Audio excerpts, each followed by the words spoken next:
as you know, we've been here for 2 or 3 days before you all arrived. You've had a very busy day, haven't you? Very busy, well? But I think very good. So far. So far, so good. You're still all on speaking terms. We have met again and again and found that the previous things we talked about so bad weren't ultimately so bad. We were talking today with the Prime Minister having been to visit Mauritius. Yes. He said that he thought he'd given you quite a busy time traveling around the country. I'm so sorry, Professor. I think I tired you out of me.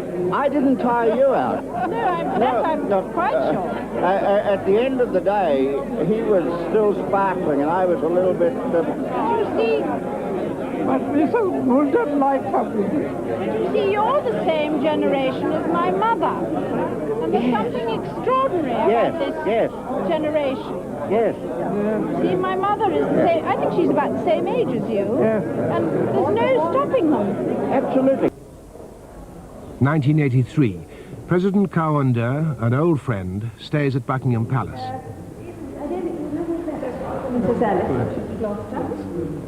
And experiences the paradox of royal hospitality, family informality in the grandest of settings. Come, Michael. How do you do? Alexander, I think you'll probably... We have met her husband, Angus.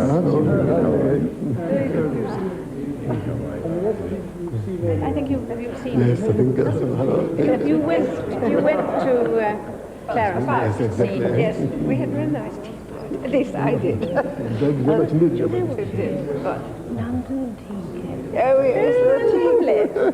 We haven't had them for years. I know. I enjoyed that very much indeed. Did you? Exactly. He was impressed by how clean London was. Wherever we went today, it all looked beautifully scrubbed and clean. I think it is. It's all been, you know, Westminster Abbey and the Houses of Parliament and Very well cleaned up. the offices Very well and the National Gallery. Tomorrow you're going to see the Prime Minister. We were talking about it in the carriage this morning. So you'll be able to have a discussion. Tomorrow. You go to lunch? Yes. After the stand. That's very nice. So, perhaps should we go and meet all the guests? Excuse me.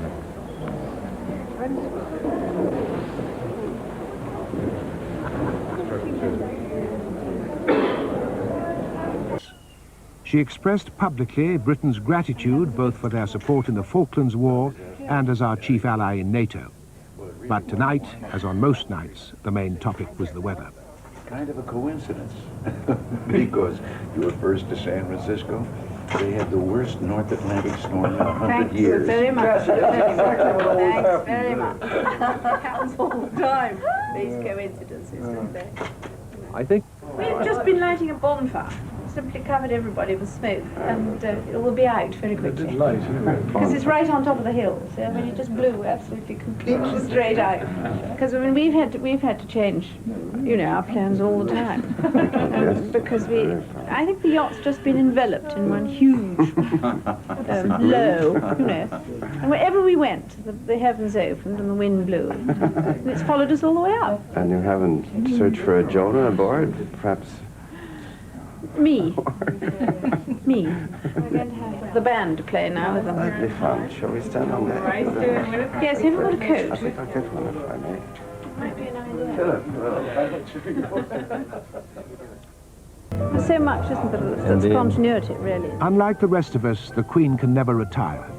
But might she one day abdicate? With a workload that has almost doubled during her reign, and now in her 6th decade, it would be understandable if she did.